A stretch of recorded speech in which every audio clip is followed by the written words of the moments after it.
Amerika je kao žena. Svi je žele osvojiti, svi žele da ih voli, a svi se ne usuđuju to priznati. Amerika nas izaziva, prihvaća i odbacuje.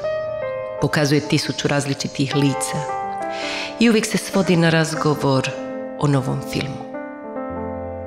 Amerika je zemlja velikih gradova i ponosnih ljudi. Amerika je zemlja samoće, uspjeha i neuspjeha. Dobro je da postoji Amerika.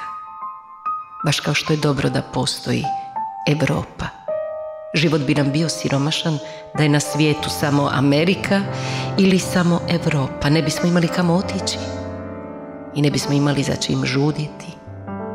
Ni mi Evropljani, ni vi Amerikanci.